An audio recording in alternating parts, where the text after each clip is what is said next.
I'm Dr. Manjir and welcome to Hidden Science. Today's edition of Hidden Science is a special featuring the life and works of scientist Harry Oldfield. Harry is a born inventor, and for 30 years he has been revealing previously unseen realms both in the microscopic and the macroscopic levels. His work has garnered international acclaim from many scientific bodies, and he is a holder of an honorary doctorate and has been given the status of honorary professor from universities in both the USA and India, as well as being a fellow of the Royal Microscopy Society of Oxford. He is a regular speaker at international conferences and is the co-author of the book The Dark Side of the Brain, as well as being the subject of a further book, Harry Oldfield's Invisible Universe. Welcome to the show, Harry. Thank you, Manjir. Fantastic. Now, you really have been an inventor since a very early age. How is it that your parents sort of encouraged you? Well, basically it all started in my memory of them talking when I was, say, 2.5, 3 years old. Wow. Now, wasn't with a chemistry set blowing things up. That was later. But it was, I often got sent to my grandmother for babysitting. I actually do think it's very cruel to sit on babies. They tend to change colour if you do that too much to them. But anyway, I survived the babysitting. But she used to tell the story of one day, it was a sunny day, but she had closed the curtains to protect a painting from the sunlight. And I'd been playing in the living room, and suddenly she heard this tapping noise. She came in and saw me tracking a sunbeam that was coming into the room, going back to the window where the chink was, and tapping on the glass quite hard, and then putting my finger in and out of the light. So quite rightly she said, Harold, when I was doing something naughty, it got changed from Harry to Harold, just as a distinction. And she said, what are you doing, darling? And I said, Nana, why is it when that light comes through the glass, it doesn't break the glass? So they saw that I had a kind of a logic and scientific reason, which was sort of almost built in, if you like, to think things out and ask questions. And you were different from your siblings as well in that case? My siblings were younger than me, you know, and they're all wonderful in their own right. One's a fantastic gourmet chef, and the other is a PhD in biochemistry, a world consultant. So they encouraged all of us. It wasn't just me. They were very, very democratic when it came to their children. And am I right in saying you had your first commercially viable invention at 12 years old? Quite right, yes, indeed.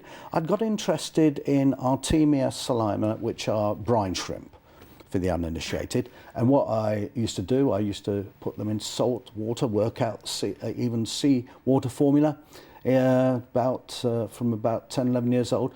But then I would try and raise them, and they would die quite suddenly sometimes. So I was quite sad by this. So I wrote to the company of the suppliers, importers of the eggs, and they told me that there was no commercial process for growing these shrimp out of the wild to full maturity. So what I did, I found out what they were eating in the wild, measured with my microscope micrometer lens and stage micrometer the size of the algae they were eating, and then I wanted to find a substitute, and I found that baker's yeast was a wonderful substitute, same size almost, for the cells, and I grew them to maturity, sent off the whole formula process to the shrimp company, and they sent me back then, 1960s, a cheque as a schoolboy for £100. Gosh. You know, and my father was a hard-working London bus driver at the time, and I don't think he'd seen a cheque that big before. So he opened up a bank account for me and deposited it, and that was my first commercial thing. Oh, fantastic, fantastic. Yeah. And then you went on to be a school teacher of science, is that right? That's you're right. known as the mad professor. I was. Did you blow anything up, Harry? I did, I'm afraid. A part of a science laboratory window blew up when there was an accident with metal sodium.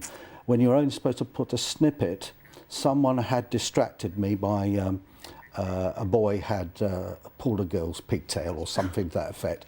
I jerked because she'd screamed, and half the sodium went in the trough, water trough. Had the safety screen up and everything. Right. I said, right, you lot, don't panic, but everybody under the table. No. So I dived under the table with the rest of the kids. It was all a great laugh, and suddenly there was this bang, and the school laboratory window had been blown out. Luckily, it wasn't playtime. But yeah, and there was a nice huge black mark on the ceiling with a fireball, which I wasn't looking at it, but the boys at the back were describing. It was like an atomic bomb. A mushroom cloud had come up from the water trough that had been smashed to smithereens. I don't do things by halves, you know. And I got my reputation cemented in the psyche of the school. Health from and then safety would really allow you nowadays. But well, health and safety were around even then, but maybe they weren't as strict, I don't know. So when it came to when you first saw something called Kirlian photography. Oh, yes. Tell me about that, and how did you... It was a life-changing moment. Yes. I acquired a book, I think it was a gift actually, from another science teacher, and she'd given me this book called Psychic Discoveries Behind the Iron Curtain, authors Ostrander and Schroeder, published by Abacus, still acquired on Amazon, I think.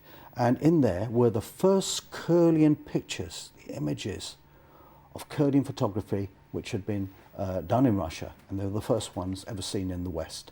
Now, for people who don't know what that is, because it was discussed a few years back, but I mean, do you have any slides of what that I looks have. like? Basically, think of it as corona discharge photography, where a high pulsing electromagnetic field, high voltage but low current, is pulsed through a plate.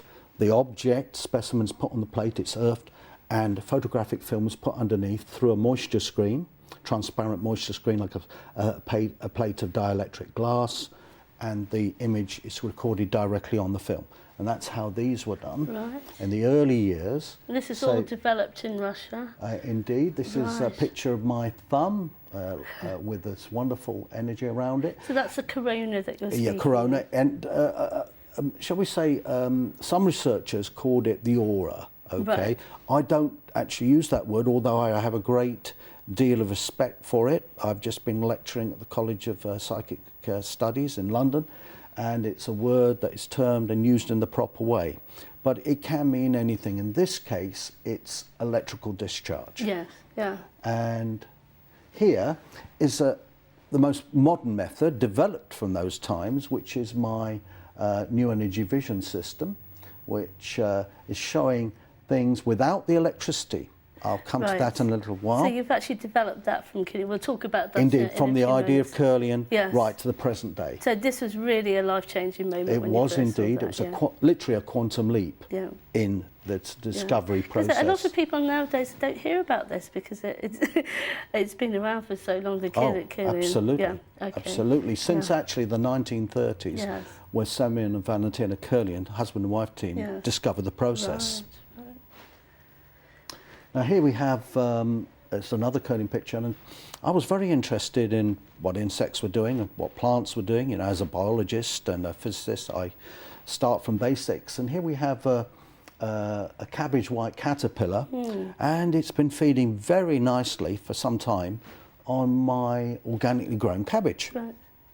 However, the life force was so vibrant, you can't see the shape of the creature. You can now.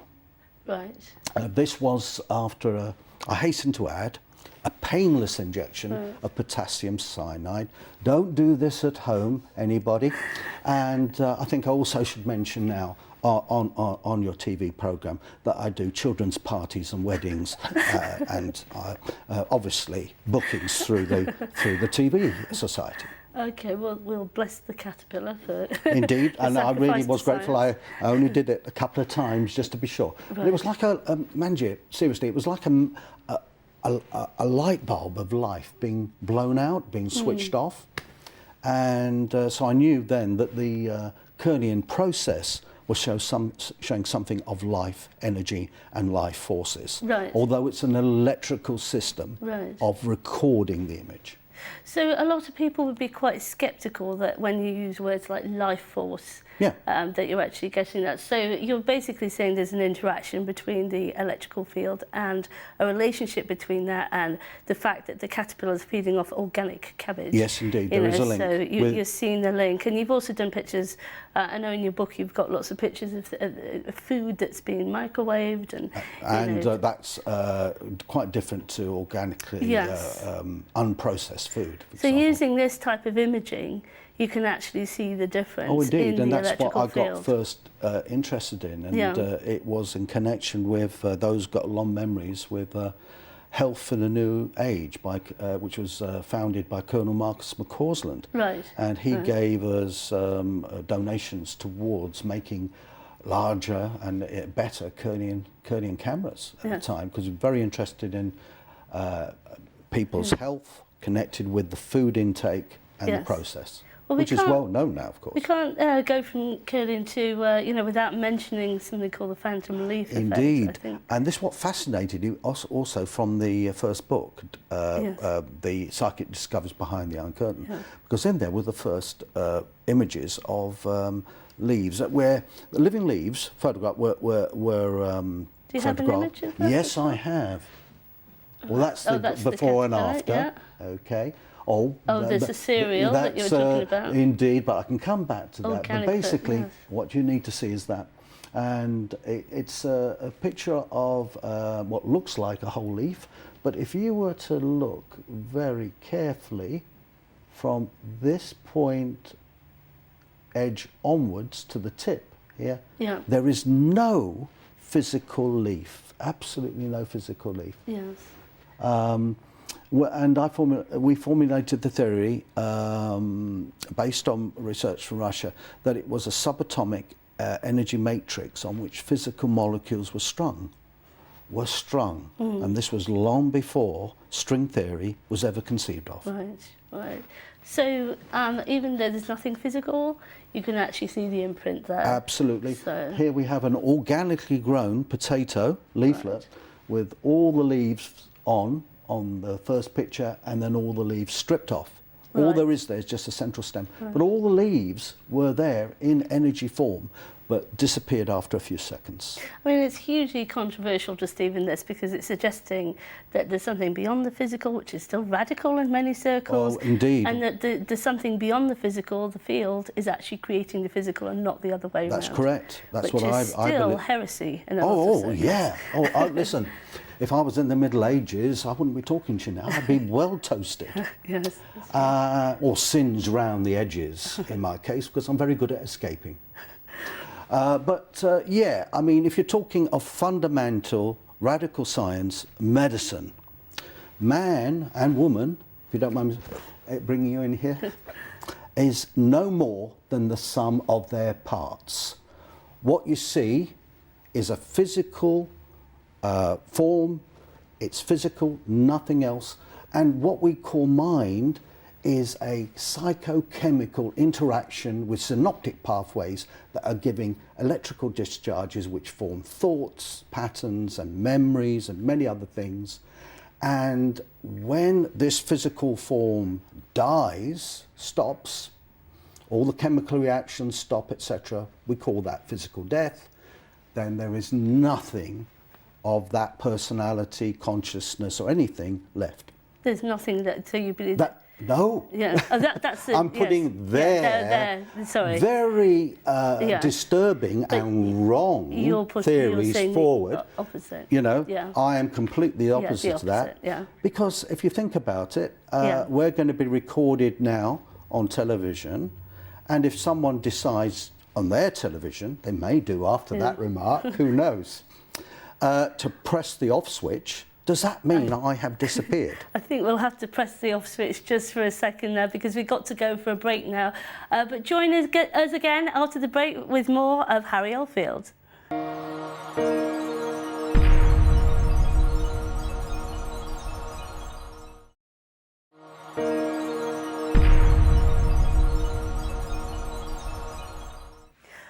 Welcome back to Hidden Science.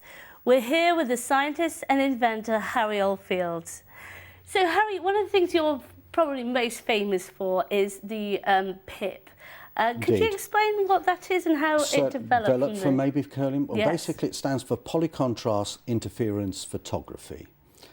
When I was trying to develop Kirlian photography in the UK as a research tool, a scientific research tool, there were problems. There was problems that it was only giving a two-dimensional representation of what I knew to be a three-dimensional energy field around living things. So I thought of ways around that. In my first book, with Dark Side of the Brain, I made transparent electrodes that circumnavigated the subject, but you had to use higher voltages. Okay, so to keep things safe, I moved away to other form of thinking. So I put around a lower voltage field, but pulsing at higher frequency. And you could pick up information and see information, but you had to use a device that was hooked up to a oscilloscope or a sound level meter that measured the resonance noise around the subject. This we called ESM, or electroscanning method. So that was an intermediate stage. But I always wanted to get back to the beautiful visuals of Kirlian photography or something similar. And I went back to fundamentals. In the Kirlian, the actual thing that makes the picture is an electron, a subatomic particle to all intents and purposes. So what else could produce luminosity? It was obvious, it was a photon, another subatomic particle. So I thought about how to do this, and basically you've got the three-dimensional energy field, and this was all a hypothesis to begin with. Then it became reality, and as a photon travels in and out of my living energy field, it produces something called, in physics, interference. So watching this photonic interference as it rose and fell. So it's where, almost like where you could say where light waves are actually crossing. That's the exactly. Yes. For example, to be more technical, where a trough and a trough come together, they increase the light intensity. Where a trough and a peak come together, they decrease it, and everything in between. Yes. So you actually found a way to actually interpret that and turn that into photography. That absolutely. Right. Something that the eye, except maybe for people with gifts of vision, don't see. So you're not only picking up things that are like you can actually see the patterns of people's clothing, but you're also picking up things that are not obvious in the physical as well. Absolutely. And so that has amazing implications for healing, for example. And I know you've got some slides of... Absolutely. Well, do you remember the wonderful phantom leaf? Yes. Okay. Well, it wasn't a great quantum leap to jump to people. There are people who have lost limbs, but they still feel the sensation of those lost limbs, sometimes pain, sometimes actual term in medicine, phantom limb pain. But that in medicine is a psychochemical illusion of synaptic pathways sending things down the axons and trying to get a signal back from the missing part that's not there. That's what I was taught in medical school. Absolutely, it's classical, Yes. And you're taught how to control it with painkillers and physio and all sorts of other psychological means. Acupuncture sometimes. But I had a subject who wasn't too much in pain, but he had a vivid sensation of his arm. So I said to him, when he had a good sensation of his arm, to come to my healing clinic, as it was then, with electromagnetism and crystals and gemstones that I was also trying to help people with, still do. And here he is, and this is a front, there's the missing arm, clearly on the left. But when the sensations became heightened, that was what we captured. So just because you actually have the physical stump of the arm there, and then what you can see in the red is a projection of energy that he was projecting. Right. Where like with the leaf, yes, the subatomic energy matrix is still there, the precursor of physical form, I believe. Yeah. And you know, he was still aware of it. It was still vivid enough to capture. And you're actually able to pick it up from from my medical school teaching, that's a nonsense. Of course it is. You've actually got the photograph to say there is something more there. You know, with conventional instruments, you may not be able to pick it up, but you've invented something that can pick up the light interference and actually interpret it in a way that we can now see it. Correct. That's just absolutely Thank amazing. you. So I want to just say, because you did mention crystals there, and of course everybody might be going, oh, crystals, that's a bit new agey. But you know, this is not only a method of diagnosis, you've also invented a method of treatment as well that works alongside this. Crystals, gemstones, by the way, for those people that laugh hysterically about people using crystals, let me tell you something. They are using the most geometric order of material matter that you can get. You cannot get more symmetry, more, shall we say, foundation than in a crystal, as far as physical matter is concerned. They're in amplifier, really. Then, they're in amplifiers. Around the studio here, you've got silicon technology. Without silicon chips, nothing would work in the modern world. Yes. And they're just slices of silicon dioxide with a certain crystalline, mainly two-dimensional form.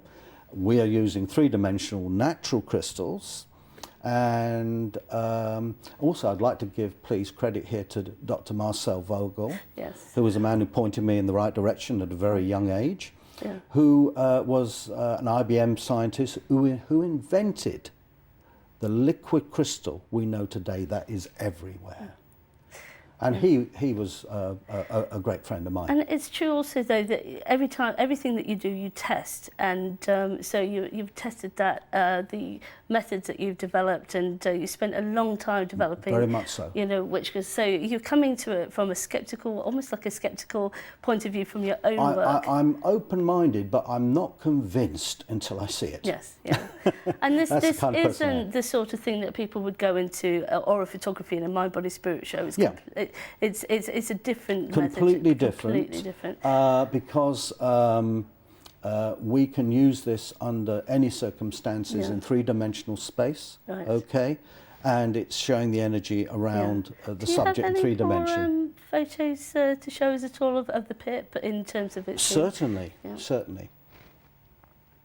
This is very interesting. We'll be coming on to the subject a little later, I believe. But this is a spirit form, and it looks like very much a Greek Orthodox priest. And this, I actually took a picture of this energy form against a blank wall in a morgue in Greece. Right. But here, for example, this is an energy interaction with my hand with an African violet. And one can see that you've got different interference patterns of energy going right through, and my signature and around me is quite different to the plant, but there is an energy connection that is occurring between me and my plant, just like that old picture of on Michelangelo's ceiling. Not quite. So there's something beyond the physical finger. Absolutely, beyond the physical finger. Here we have something that we rediscovered. Chakras in people. Because you didn't even know what chakras are. You actually discovered them through the PIP. We can see them. Actually, these circles of energy.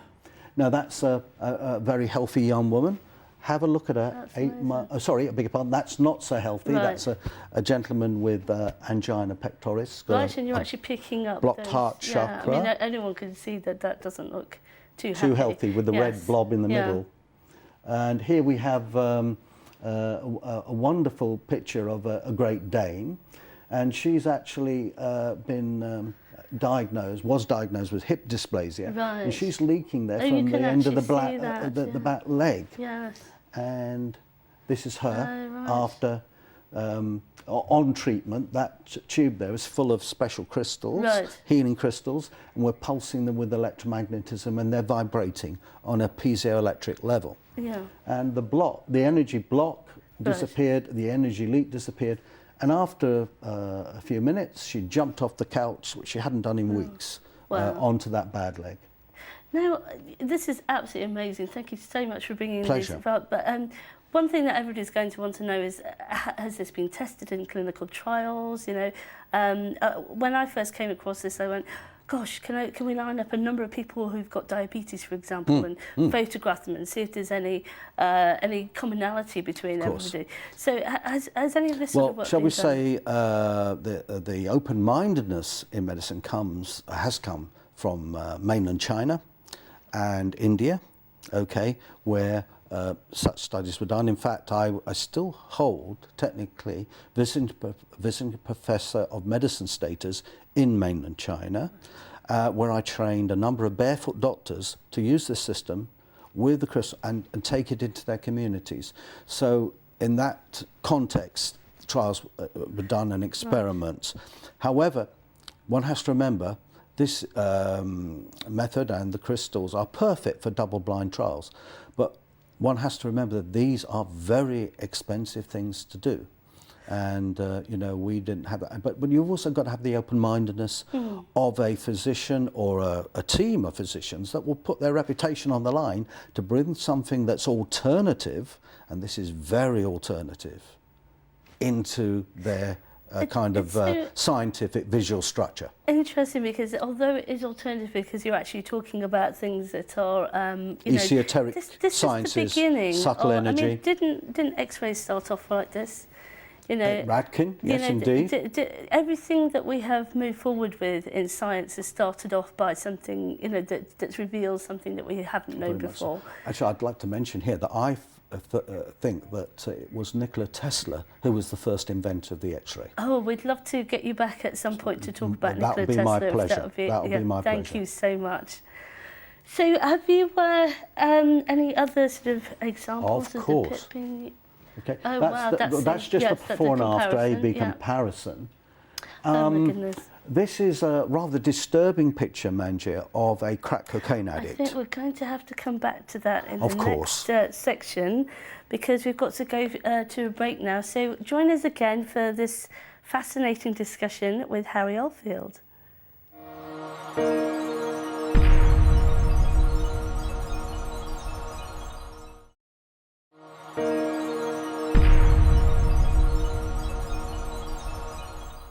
Welcome back to the show.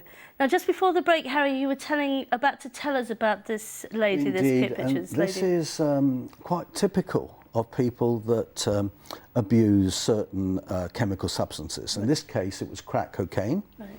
And I just want to... It's the top. It's quite... The eyes... Oh, sorry. The eyes are... scary, I know, but look, I want you to pay particular. You remember I mentioned the chakras? Yes. And basically, I want you to look at the crown chakra there, which is the top of the head, and it's actually split open. Yes, right. In energy form, not a physical. Right. And the brow chakra is wide open. Now, normally we associate that with people who are very sensitive and psychic. Okay, when I've viewed them. However, this has been done artificially with chemicals. Right. So she's seeing things when she's high on a deranged state, so according to her parents. She also hears voices telling her to do some very unsocial things. And to the side of her, there are actually half faces and figures. Oh, gosh. Okay, and she's against a blank wall. Okay, right. And she's described these figures, what they look like from these other dimensions, and they tell her to do stealing for her habit. And so she's actually inducing a psychosis by her drug use. Absolutely, but you know when they hear the voices in this psychotic state, I'm saying that these voices are not necessarily internal. They are. The drugs have opened them up. Yes. Uninitiated young people who know nothing about meditation, yoga, 15-year-old, and suddenly they can see things from other dimensions. That's what, for example, in shamanistic societies, ancient societies, these things were in the hands of only the shamans and clever men and women. So that you were opened up slowly. Slowly and guided. Yes. These young people have no guidance into these nether regions, and then they get into trouble, and we have a society that is being plagued because of this chemical connection that happens with the natural energies and mind of people who are abusing these substances. Yes, yeah, so it's sort of almost forced enlightenment, but in a way that is not It's natural. like being taken, Manjir, as one person described it, to the top of Mount Everest in a helicopter, learning no mountaineering skills, okay, and then told to get down. And that's why they fall and crash and get into terrible stuck. Yeah, it's very interesting that you could photograph all of that. And I love the story that it was actually a physicist who told you what the chakras were because you were finding them. Absolutely. I remember it was actually Professor John Hasted from Birkbeck many years ago, 1970s. And he was saying, yes, and you've found certain anomalies on the body. Can you point them out? I said, OK, so I had to stand up at this dinner table. There's one here. There's one here, the molecus here was the bump in this electrical field. You've not read about these? No, and one at the top of the head. And you purely found this through experimentation? He said, young man, you should be studying something from the Far East called the chakras, from India to be specific. Gosh. And he even recommended what I should be directed to there. That's amazing that you've, such amazing sort of scientific proof that, you can't say Professor scientific Hasted proof, but was a great influence in directing me towards good science. No, you've not just used the PIP in your filters for in a healing context, have you? You've also photographed sort of landscapes, and I think we got a glimpse of that earlier. Indeed. Now, this was done with not the... it's still done with the interference, but this is not done with the computer. It's actually an analog filter, okay, that you can put in front of any camera, any webcam, any still camera. And in this case, this is a control picture of what looked like very solid stones at Stonehenge. Oh, this is actually at Stonehenge, right? Okay, Stonehenge. Yeah. Now, when you put one of our special filters, actually it's got the nickname now, Oldfield filter, in cyberspace. Oh gosh, so... It's very interesting that and that's not a photoshopped picture or anything? No, I don't even know, Manjir, how to work Photoshop. Right. Never used it, don't know how to. But basically that is showing that matter as we know it, and you get enough energy into a solid object, it no longer becomes a solid object. Gosh. So you're actually when you view it in a special way. That the frequencies are such that they actually, it's disappeared. Indeed. So you can actually see the landscape beyond the stone. Yes, indeed. Right, amazing. Now, it can't happen every time, but it's like almost arranging a meeting, a rendezvous. You have to be in the right place, in the right time, with the right equipment to capture this kind of phenomena. That's why a lot of this isn't repeatable. So the idea that you have to repeat things for science. My old professor at uni told me, Harry, my boy, I used to be known as the little renegade in my college and university days. He said, you only need for yourself to see one white crow to prove to yourself that a white crow exists. Yeah. For science, you have to show it 100 times, and you'll be spending the rest of your life doing that. And you may never achieve it. Yes, that's true. But here's a white crow of mine in a graveyard. And I heard that this graveyard had a history of haunting. Right. So I went with my camera and my filter, and I saw what looked like a child up ahead on the path in a bed sheet, covered in a bed sheet. Right. I thought someone's been sent here to set me up. And I say, hey kid, take off that silly bed sheet and show yourself, in a jovial way. I took it as a joke. So it turned around and then levitated off the ground. Oh, this is a few yards. And it's midsummer, so it's quite bright, even at 8 o'clock at night. Right. And I suddenly realised I've got the real thing here, so I gave chase, Manjir. And I was younger then, jumping over tombstones and everything. And you know how we British are always polite. I said, excuse me, miss. I didn't even know it was female, but from the shape and the size, I thought it was female. Excuse me, miss. I only want to take a picture. No one's going to believe me you asked unless... I said, could you just stand still? I didn't even know if she had legs to stand on. And she turned, because I was so polite, I believe, and draped herself over the tombstone there. Oh, she's and, posing. you know, Now, a lot of people won't know, but that shrouded figure, a lot of people used to be buried in shrouds. in those days. In those days, yeah. And we, with historical... And the mausoleum in the background. And I said to her to stay where she was, because I changed the aspect ratio of the camera. Right. Film camera in them days, you never wanted to waste film, it's too expensive. Yes, the mausoleum in there hadn't been around for 200 years. Oh, my it had gone goodness. many years before So if into a anyone was ruin. to go back into that cemetery, they wouldn't see that. No, That was purely not at all, on your photo. not at all. I went That's back, tried to amazing. find it, and I found out from the caretaker and things that nothing was there, but there had been a record of it. So you've got a ghost to pose for you. That's fantastic. Indeed, indeed. And that's not the only sort of picture like that. You also have something at the Tower of London, I believe. I have.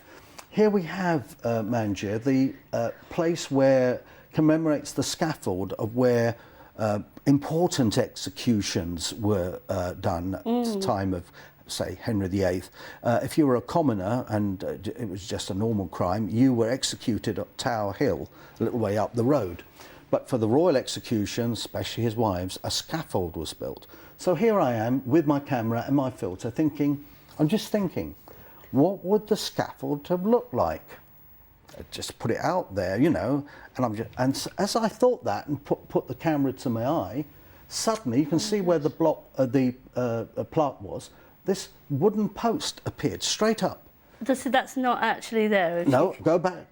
As you can see, there's nothing there. There is a metal thing, but post. you can see the height of that, and then look at that in the background there. Right, it's almost, you know, it's a structure. And I saw these structures starting to appear, and I thought, well, I've got to get a higher elevation. So I ran across the Tower of London courtyard, and so I didn't want the phenomenon to disappear. I wanted to get high elevation. And I thought, yeah, I have to get to the bloody tower or somewhere like that, you know.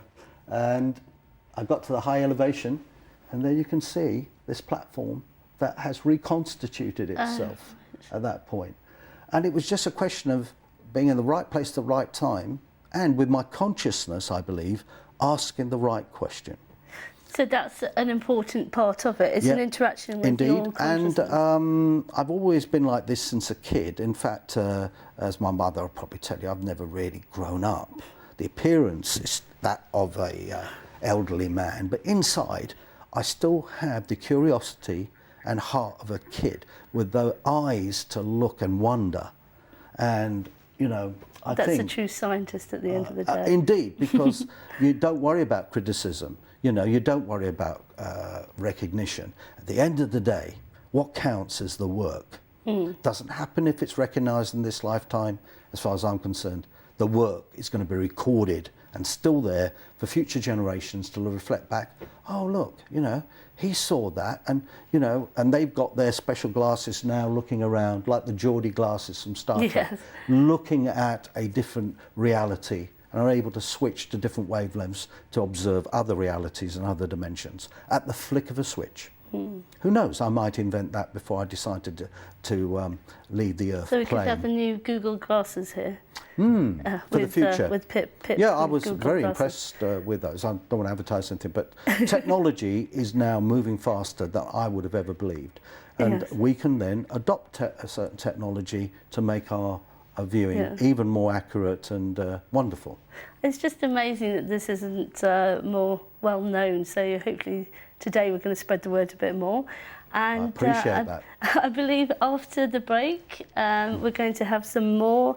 But you're going to actually show us the PIP machine itself, is that Indeed. Right? It's called NEV now, New Energy Vision. I'm very proud of this new programme because it was written by my son Anthony. Oh gosh, Yes, so you're indeed. always moving it forward. Yeah, the tiny little boy you may have remembered in my clinic many years ago.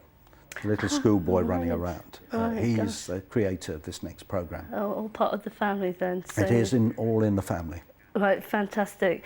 So do join us after the break, and we're going to be doing a live demo of Harry's PIP machine.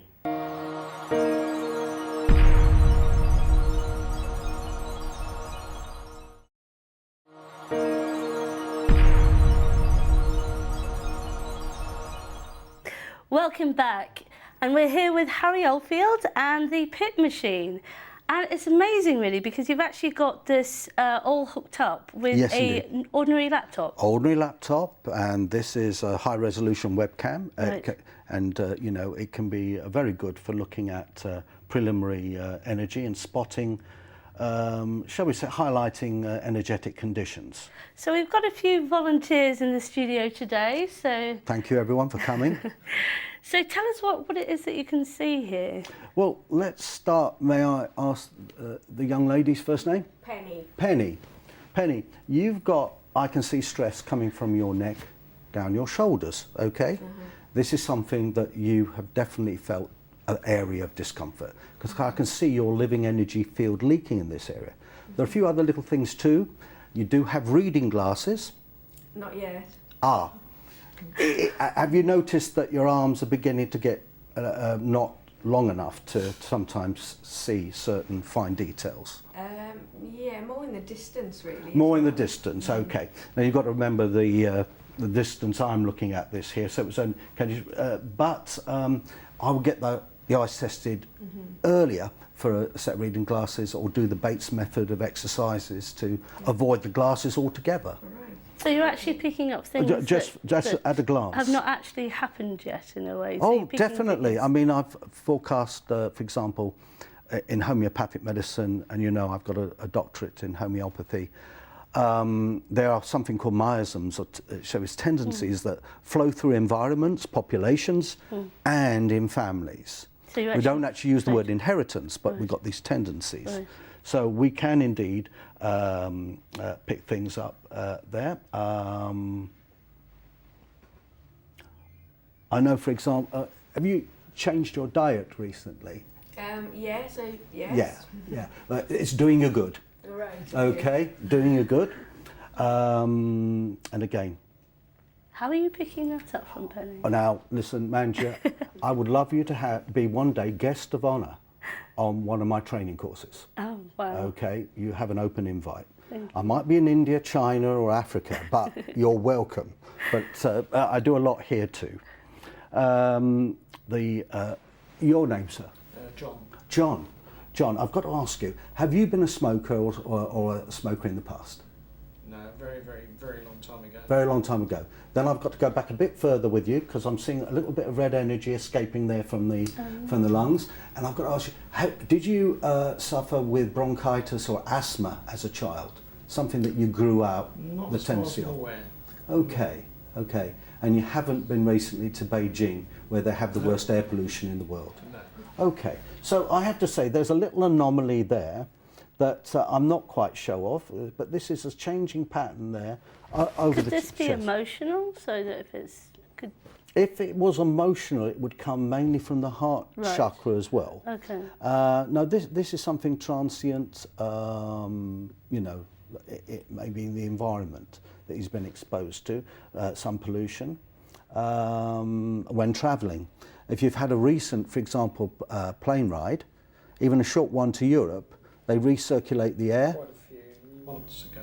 Okay. Did you come back with anything in the chest? No, not that I can recall. Okay. It's just that they're hardly, since we smokers like me were ousted for not smoking at the back. I loved an odd cigar, especially Cuban. The back, I did everything wrong. I still do, and they don't change the air filters in the aircraft as much as they used to. Oh, I So you're getting recirculated viruses and bacteria particles and spores. The filter looks physically clean, saves airlines much money, but we smokers, you know, save the general public you were so very many sick. lung infections. You wouldn't believe. Now, I just want to, John, just coming down to your little spot there on your left ankle to you, okay? Okay. Any long, distant injury there? Because it's an echo from the past. Well, went walking yesterday quite a distance, so it may be that. Okay, and as I say, the distance walking isn't something you do regularly, John? Not that regularly. No. Okay, did you jump over stiles and things like that? No, but it was up and down hills. Right, and there you can see that well actually it is also quadruple muscles there on his calves and things. They're also leaking red energy. Okay, there's natural red energy, of course, running through the studio. That's earth energy, even this fire high up. And the colours, are they an interpretation you've put on this? No.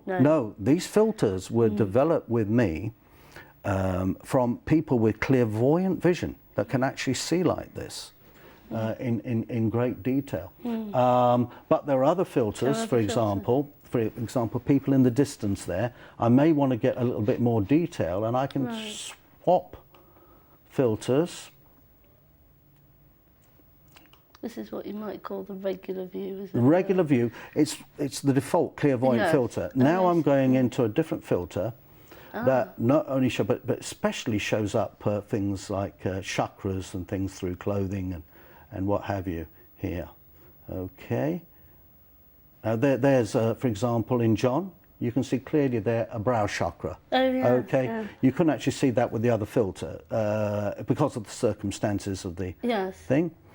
And there is a young man there at the back. Can I ask you, sir, to stand up? What's your first name? Graham. Graham. Thank you, Graham.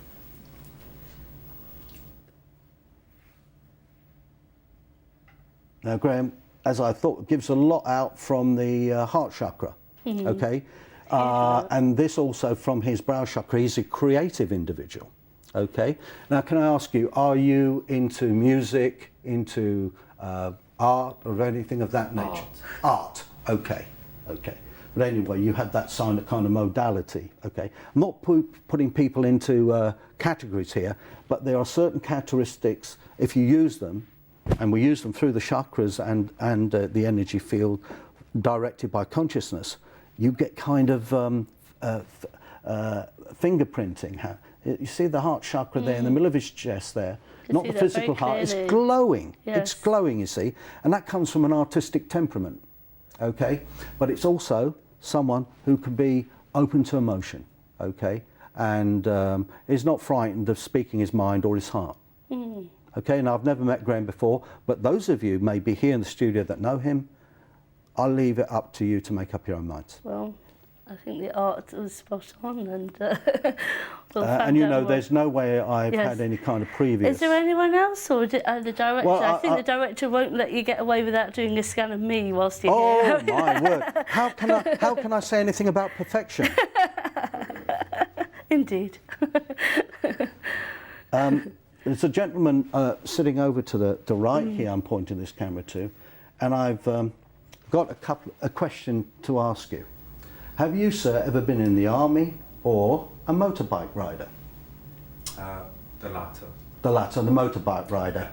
My word, congratulations for being still with us on this planet, because, you know, you had a spill where you became very close to death. You're doing things on near-death experiences. Yes. My advice, ask that gentleman over there some of his experiences when the ambulance arrived at the scene of his accident and were probably shaking their heads. This guy wasn't going to... Am I right? It was the accident, the ambulance, that actually hit me. Oh my God. Goodness, the ambulance actually... And I was a fraction from death. Right. Right. And you picked that all up? Oh yeah, at a glance, Manjir. And I can train people. Sorry, I'm very enthusiastic about this. I can train others to do this. Is that psychic abilities here, or are you picking that up from the pit? I'm picking up from the information and patterning I've seen thousands of times. Oh, I see. I sometimes think I'm psychic after a few drinks, but apart from that, you know, I am just using this skill, and I'd like to think it is a skill of, because I've seen these pictures, I've invented the system, I've been looking at subtle energy for 37 years. Yes, ladies, I did start as a schoolboy. If you believe that, you believe anything. But what's your first name, sir? My name's Enrico. Enrico, after this is over, I'd like to shake your hand, and then I'm going to play the lottery. I mean that as a compliment, because sure you win. It's only by the grace of God, and I don't use that term lightly, that you are here. I think the directors and producers would not let you get away without scanning me today. Understood, So Manjir. I think we better. Well, I will ask one question that, beforehand. yes, yeah. Did you hurt yourself Did I hurt myself? when you fell from heaven? Of course, darling. What do you expect? And you can tell your James I said that on public TV. Yeah. He should be telling you that. He does every day. Oh, I'm sure. I'm an old devil, you know. But thank you. I'm sorry I didn't get round to everybody, but do you want me? Yeah, do you want to do a scan of myself? Yeah, okay. You might have to cut some of that out, the bit about you falling from heaven. Do you want to actually put that back onto that scanner, or should we do that just like this? I can use it just like this if you so wish, because with I've been now admiring the new multi-spectrum LED spotlights I'm under, and for that this particular filter is better at me discerning things than the other more sensitive clairvoyant filter, you understand. Okay.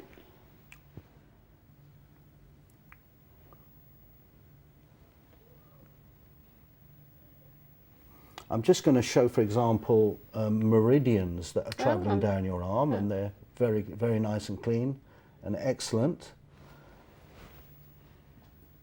But there is sign of Manjir fatigue. Okay, now no one would ever guess that from looking at you, but you don't half burn the midnight oil, dear. So I can actually put my reputation on the line and say that you didn't get to bed last night till the early hours of the morning. Not before. Okay. Scripting. Okay. Manjir, your left eye, it could be because of all the scripting and what you've been doing on the computer, but your left eye is under more strain and stress than the right eye. Are you aware of that? I need to change my glasses. Right. Yes, prescription change. I need to change my prescription. Yeah, that's absolutely right. Lovely. Heart, absolutely fantastic and strong energy. Okay. But there is a little glow from the teeth area. Okay, there's a filling or a tooth that had been, shall we say, looked at before and had been seen to, but the energy is beginning to leak a little bit more. Oh, right. Then, so a little check up on that tooth. It's back second molar there in, and you might need a little check up on that. Okay. But otherwise, a little bit of cold feet. Yes. And I don't mean that in a wet set. Sometimes physically cold feet, and that always responds to exercise and getting out and moving. Pretty much clean bill of health there. So I would say so, and I'm speaking to a medically qualified doctor, I know. This is amazing. I wish I had this when I was doing medicine, I'll tell you that. But thank you very much for coming on the show, Harry, and thank you to our audience today. We don't normally have such an amazing audience, so for being good sports and volunteering. You've been an absolutely fantastic guest today. Thank you, Harry, so much. It's been a pleasure. So this has been a Hidden Science special on the life and works of Harry Oldfield. Thank you for joining us, and we'll see you again soon for some more science from the cutting edge. Goodbye.